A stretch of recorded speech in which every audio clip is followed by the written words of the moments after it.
Hello, hello. So we have the results of a very important, very special election. But before we announce the winners of the John C. Drumgool student government, let's catch you up on what happened this week in another big election. Was there another election this week? Really big one. Oh. The 2024 race for the President of the United States has come to an end, and Donald Trump has been elected the 47th President of the United States. I want to thank the American people for the extraordinary honor of being elected your 47th President and your 45th President. He celebrated at a rally in Palm Beach, Florida with his VP J.D. Vance and their families. Both men calling it a great political movement and, quote, comeback. Trump is the second person ever to be elected to non-consecutive presidential terms. Grover Cleveland did it back in the late 1800s. At 78, Trump is the oldest person to win the White House. He's also the first convicted felon to be elected and the first Republican to win the popular vote in 2 decades. There was speculation that the election would not be called on Tuesday, but after swing states like Pennsylvania and Georgia were called in Trump's favor, the path was clear. Kelsey, isn't it weird that we're from both those swing states? Oh my gosh, I never even thought about that. Harris officially conceded on Wednesday, saying, "While I concede this election, I do not concede the fight that fueled this campaign." This election day wasn't only about the presidential office. Races for Congress also indicate a wave of change in D.C. The Senate flipped, Republicans gaining 3 additional seats to take the majority over Democrats. And while the House is still waiting on final results from many states, it also looks like Republicans will keep the control there too. Now that the election is over, what does all this mean? I asked author Erin Geiger Smith what happens next. It may feel like the election is over once election day is, but that's not true. All of the ballots have to be counted. It goes through a special process to make sure everything is correct and the election is certified.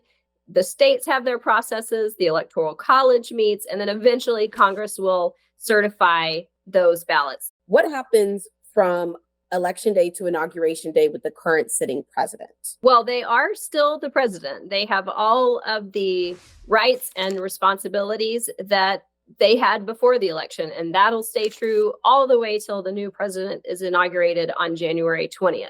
It's called the transition period, and often people who work for the president now will prepare information and memos to help the people that are going to take over their job kind of know what's going on. One more thing that happens during that transition period is the new president chooses who his staff will be. So that might be like a chief of staff, and then also the different cabinet members that are in charge of different parts of our government.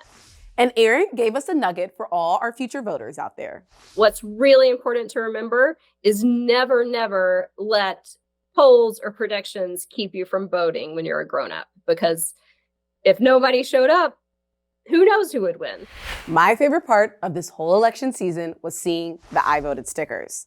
So it made me wonder, what decade did the I voted sticker start? Was it the 1950s, the 1980s, or the 2000s? Hold up, because the answer will come later. So pretty soon there will be a new president, but what does a president do really? The president is the leader of our country and the head of the executive branch, which means they enforce laws. But remember, Congress or the legislative branch writes the bills that the president either signs into law or vetoes. And while only Congress can declare war, the president is the commander-in-chief of the armed forces, meaning that he or she has the power to send troops into action in emergencies. The president also selects ambassadors and meets with foreign leaders to talk about things like international trade and any potential conflicts between the US and other countries. And they appoint people to various positions, like the Supreme Court, which makes up the third branch of government, and makes decisions about their cabinet, which is their group of advisors. Their day starts with reading a daily brief that gives them a summary of everything important going on that day. But they also do normal things like exercise, have dinner with their family, and they host parties at the White House. If you were to meet the president, what questions would you ask? What part of their job would you want to know more about? We were curious about what some of you thought about the presidency, so we partnered with the 5th graders from Staten Island's PS 36 news team to find out what things they look for in a leader. Go ahead, James. Hi, this is James from the PS 36 news team. I'm here with Isla, Sebastian, and Gianna. Today we are going to discuss how we feel about the presidency. Sebastian, what do you think a president should do? I think a president should solve world hunger because there are a lot of people homeless and in the streets right now. Great answer, Sebastian. One more question for you. What would you do if you were president? I personally would make the school lunches better because right now the school lunches aren't on their best. Thank you, Sebastian. On to Isla. Isla, what's the biggest problem a president should solve? Well, James, the biggest problem that a president should solve is seeing if everything is fair and where it's supposed to be. Do you think it's important to vote and why? Yes, James, I think it's important to vote because you have to see who's the more visible candidate and who deserves it. That's reasonable. Thank you, Isla. On to Gianna. Gianna, I have 2 questions to ask you. If you were throwing an election night party, what food would you serve? If I were throwing an election night party, I would serve American hot dogs and hamburgers and American apple pie. I can see all the American stuff. If you could be a president of something, what would it be? I would be the president of my school because I'm well organized and work well with others. Also, I would make sure everyone's voice in the school is heard. Thank you, Gianna. Shout out, James. Thank you for hosting that fabulous roundtable. But we have groundbreaking news for PS 36. That's right, students and faculty at the Staten Island Elementary School held their student government elections Monday. And we have the results right here, right now. First, the race for secretary. It was between third graders Eliana and Jillian. Jillian ran on a platform of cooperation. During recess, games or challenges we could all do together. I want to hear what you want to make our school even better.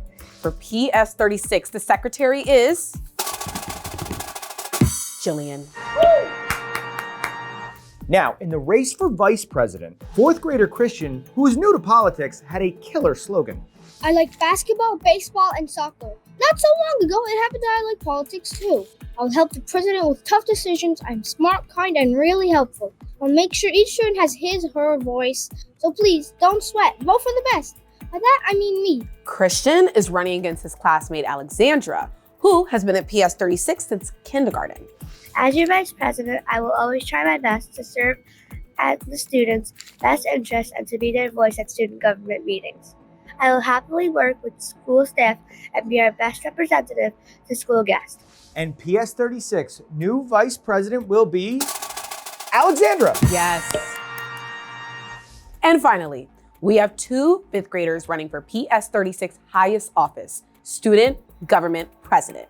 Mia was a former class rep on student government and writes for the PS 36 morning news as well. Some people will promise requests that won't be able to happen if they win, such as free ice cream. But that's not true. Student government doesn't have that power. I'm open to suggestions. And Flynn is running on a strong anti-bullying platform. I love PS 36 and I love coming to school every day. I hope every student feels the same way I do. I'm elected student government president. I would like to start a program called Be a Buddy, Not a Bully. I would like to create a Bowie box so you can ask for help. Drop a note into the box saying that you're being bullied or you saw someone being bullied and you think that person might need help. And the new student government president of PS 36 is Flynn. Congratulations to all the winners and the candidates for running in these close races. What's super cool is everyone who ran will still be a part of the student government as an ambassador. And best of luck to all the students at PS 36 for the rest of the school year. It's time for the answer to our question of the day. What decade did the I voted sticker start? Was it the 1950s, the 1980s, or the 2000s? It was the 1980s. But I've done it again. I've given you a question with an answer that needs a little more explaining. This sticker, the one that says I voted with a rippling flag, it has been around since 1987. A woman named Janet Boudreau, who ran an election supply company, says she designed this version, which became available across the country. According to other reports, some parts of Florida and Arizona started giving out stickers earlier in the 1980s. And one article from the 1950s even mentions an I voted sticker.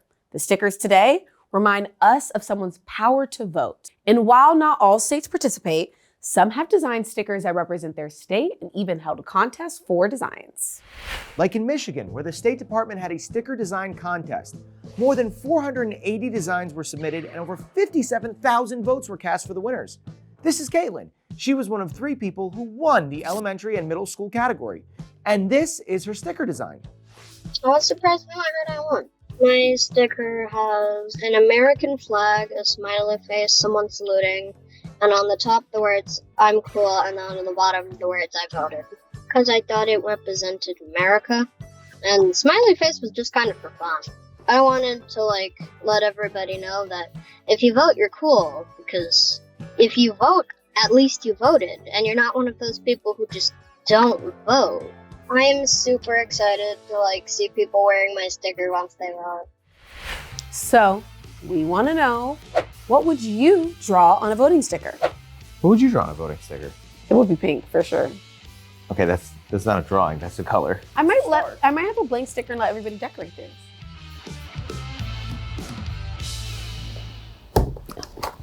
That didn't sound good.